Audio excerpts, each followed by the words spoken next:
Hello, welcome to another S.Kärt session. Today we have a band that were pioneers in the 90s punk scene in Finland. They celebrated last year their 25th anniversary, and this year they released an awesome new album called Modern Line. They are Wasted, and we met with them at Bar Loose before their sold out gig in Helsinki. Hope you like it.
Supremacy. Now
vähän niin kuin studiossa.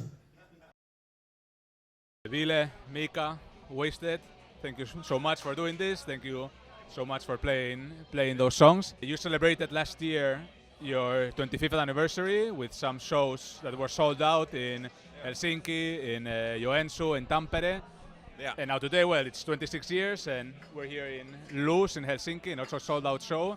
Like, did you imagine, like in 1996 when you guys started, that, you know, it would be like this 26 years later? Definitely not. We didn't think about anything back then, you know. We just started playing, you know. We had a lot of bands already before Wasted. Me and Mika, we were playing in like 4 or 5 different bands before Wasted already, like early 90s, 94, 95, 96. And then Wasted started 96. So like, we just, you know, wanted to start a band that, you know, can tour abroad, like not only play in Finland. We so like that was the thing. Let's start a band that we can go to Germany or whatever, because we always only played in Finland. So it was like, okay, let's start to get a bit more serious about this, you know. So that's the only thing. And of course we partied a lot. So like, you know. Well, how did you guys get started? Like, how did you meet each other? And Maybe you can ask.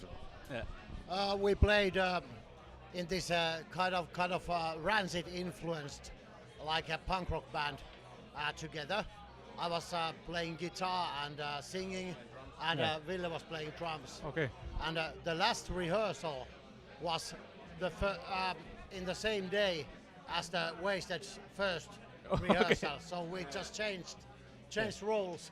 Ville started to play guitar and sing, and I went to drums. Actually, it wasn't like that. It was I played bass first 3 months. Okay. And there was a different drummer, and then I was the only one who could play drums. When the drummer after 3 months he quit, so that was the thing. And Ville had already like maybe 10 songs or so.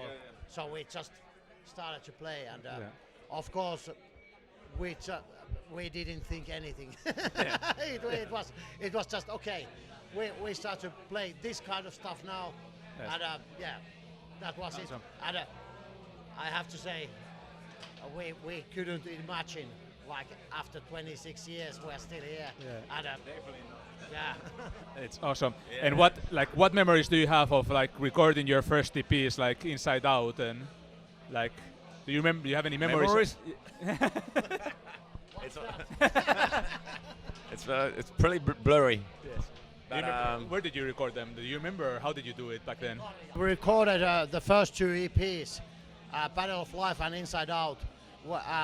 We recorded in Karjaa, and the first session was pretty easy, but there was Ville started to sing. We already make the pohjat. Mikä se on niinku? Yeah, like the basic instruments like that. Yes. Yeah, it was all made, and Ville was drinking homemade cider in the studio. Doesn't sound good. And it was something like 3 liters after, and he started to sing and just said, okay, just put the record on, and sung all the songs. At one go, 8 songs, and like Fade. Like you can actually hear the mic dropping from his hand after the last song.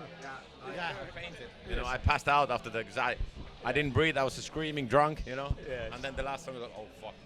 I passed out on the floor and the mic dropped. That's a good technique. Like if anybody's nervous or something, just 3 liters of homemade cider, and you know, I wish I could do that also with my guitar playing. Like just 3 liters of cider and do it in one take. That would be amazing. And so, do you know if there was like a moment or moments where you saw that, you know, the music that you were doing, you guys were doing, started like to connect with people, like? When we put out the first 7-inch, like pretty much immediately, like people started asking for shows that do you want to play here? Do you want to play here? We said like yes to every single show. So like it's the word started to spread pretty fast, actually. You know, right from the get-go, we started to play everywhere. You know, we took all the requests, said yes, And sometimes even like Mika was busy at school or whatever. He couldn't make it, so like okay, we just find another drummer then for that show, and practiced with another drummer for only one show. You know, like we just wanted to play everywhere. So then the word started to spread, and then I think after their like 3 7-inches that we put out, 99, it was like the first sold-out show, like in a factory in Helsinki, and that was like the moment. Oh, 200 people showed up to our show. You know, like, what's going on? Yeah. You know, so that's what I remember. That, you know, we just started playing everywhere all the time. Like Helsinki, sometimes with people talking shit. Oh, wasted again. You know, wasted playing here. Yeah. But we just wanted to play. Yeah. You know, get free beer. You know. Yes. No, that's the attitude. That's I think the attitude that I think also that a lot of young bands, you know, should do also. It's, you know, just don't worry too much, because sometimes maybe now bands, I think, worry too much about things, and you know, just play, just record, play and record. You know, try and do it good, but you know, don't overthink and spend 2 years to record an album. Like, it has to be perfect. Yeah, no overthinking. You know, just we never even asked for money. Like when somebody asked for stuff, we just said yes, and then after the show, like, can we get some gas money? You know, like we didn't even discuss money. You know, it didn't make a difference. Yes. No, I think that's, you know, like I think that's an important lesson for young bands, and I think their bands. I was talking also with Anssi from Suntrace, that they're like really young kids and really good. Like, and he was telling me also that the same. I think the same as you guys. They're like, yes, we want to go to Germany. He said also, and you know, they're playing a lot, and just every chance that they have, and they have money to do it, they just play. And I think that's you know, that's the attitude that I think bands should have, especially when you're 20 or you're 19, that you don't have any responsibilities. And exactly. Because we were young as well then, so no work or no steady jobs or stuff. So. And well, last year with your 25th year anniversary, you posted a picture of a tour in 2001 in Germany with Strike Anywhere. Yeah. Like, what are your memories of, you know, those tours back in the day? Oh, the memories. It was a lot of sitting in a van. That's the main memory of the things, because we didn't plan the tours that well at the time, so it was something like 500 to 700 kilometers every day. We just played the show, party until 4-5 in the morning. I started in the morning to drive to the next place. Sometimes we went 700 kilometers that way and came back next day like 50 kilometers from the day before. So, but it was with Strike Anywhere. It was really fun. Was that your first tour outside Finland, or when was your first tour? 99. 99. And where did you go? Autumn. With Manifest. Okay. And then second one was like half a year later with Manifest Toolbox, and that was like the last time with Manifesto. Oh really? Yes. Where did you go? The first tour. Where did you go? Do you Poland. Remember? Poland. Baltic, Poland, and then Germany, and then Belgium. There was. It was like a full thing. Usually the early tours were like 2 weeks, like maybe 18 to 24 shows every time. Awesome. And sometimes it didn't even have a driver, with us, just us four, partying till 4 and driving in the morning. It was pretty tough. Yes. I can't imagine doing that right now, like with my age. No way. Now you have a new album, Modern Light, that it's out in Comeback Rock Industries and Sabotage Records. Yeah. And so, how was the writing process? Because I understand, Ville, that you live now in Berlin. Yeah. And with also like all these COVID restrictions, like how did it come together, the album? So how it started. I was one of the first ones in Berlin to get COVID in March 2020. And I had a really tough one. Like, I was totally sick. I should have gone to the hospital, but back then, like, no one really know. No one knew what's going on. It was before the first lockdown already, and I was like in like super sick, high fever for 2 weeks. Like, couldn't even at some point I couldn't even write. I couldn't talk anymore, so I was only writing. Shit. You know, like it was really bad. So then when I survived that, like I was just sweating fucking in 3 sleeping bags and whatever. Then when I survived, fuck. Of course, I had to stay in quarantine for still. I was at home in quarantine for a month. Okay. So then when I recovered from that, then I had nothing to do. You know, like I just went. I have like a small studio at home, so I had nothing else to do than play. So I played every day, and it gave me like a kick. You know, like what the fuck? It was pretty tough. I gotta, you know, you never know when your life ends. You know, so like I gotta do something now. Yes. So then I started writing every single day, sending guys demos. Of course, obviously I was stuck in Berlin, couldn't go anywhere, couldn't fly to Finland. So like video calls and you know sending files back and forth. Yeah. Antti, the guitar player, sending ideas to me. You know. You recorded it in Tampere in a waiting room with Mikael Neves. Neves. How do you pronounce? Neves. So how was it? Like, and had you worked with him before, or? Recording not, but we knew him of course, like from a long time. We were touring with Relentless from Joensuu, and he was doing the sound for them. So we knew him for like a long time already. And and I think he was just like, we heard that he started a new studio, and you know he was asking like, hey, do you have plans of recording? And actually we do. Like, and then we went to check it out, and it looked really cool, and it was great. How much time did it take you guys to record it? Do you remember? I think a week. A week. Yeah. Okay. Yeah. The process was really easy. Okay. Because Mikael knows us and we knew him, so it was pretty easy. Yeah, it went really well. Yeah.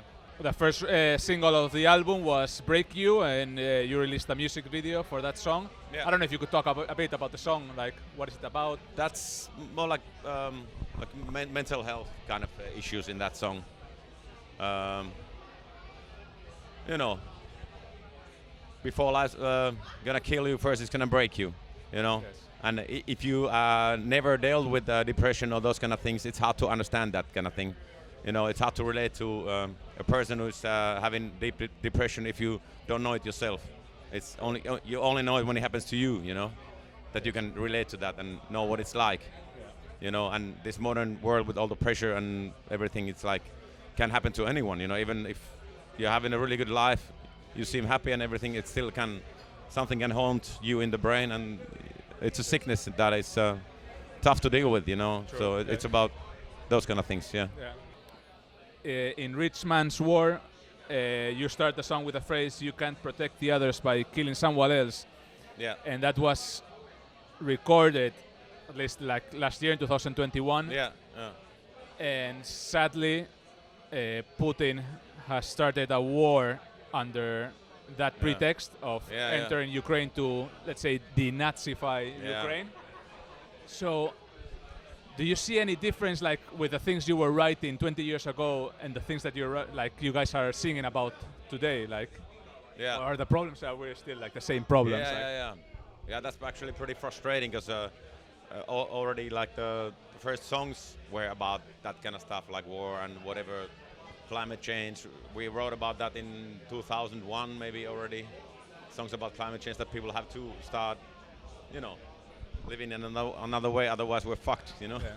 So like, it's really frustrating because, you know, things don't change, people don't learn from the past, don't learn from the history. It's fucking crazy that this is still happening. It's beyond my comprehension. I don't get it, you know. Yes. What's the future for Wasted? Like, do you have any plans? We are in the middle of the tour. We actually, because the pandemic was going on, it was kind of hard to book the tour because all the restrictions were going on. You didn't know if you can play this summer or not. So the booking was kind of hard. So it's kind of more like less shows than we usually would play. But it's still, I don't know, maybe 20 shows, like in Finland mostly, and then Germany. Maybe, I don't know, 6 shows in Germany. Maybe in Switzerland next spring. Awesome. Let's see what happens with that. And the one thing that is sure that we will continue Awesome. playing punk rock. That's good news. That's So good news. we are too old to die young. And too stupid to quit. Yeah. So well, yes. Cheers for that. Cheers for Cheers. you guys, and well, Ville, Mika, and well, the other guys from Wasted, Antti and Thomas. Thank you very much for this. I really appreciate it. Thanks a and lot. I It wish was a you pleasure. all the best, and well, too. I'm waiting to see the gig. It's going to be Oh, fun. yeah, we're and also looking forward yes, to it, Yes, yeah. yes. And well, all the best for you guys. So thank you Yeah, very much. You too. There you go. Thank you very much. Thank you for watching, and thank you Bar Luz for letting us film this session there. And again, Wasted have their brand new album, A Modern Lie. There's links in the description to get it. And well, see you in the next one.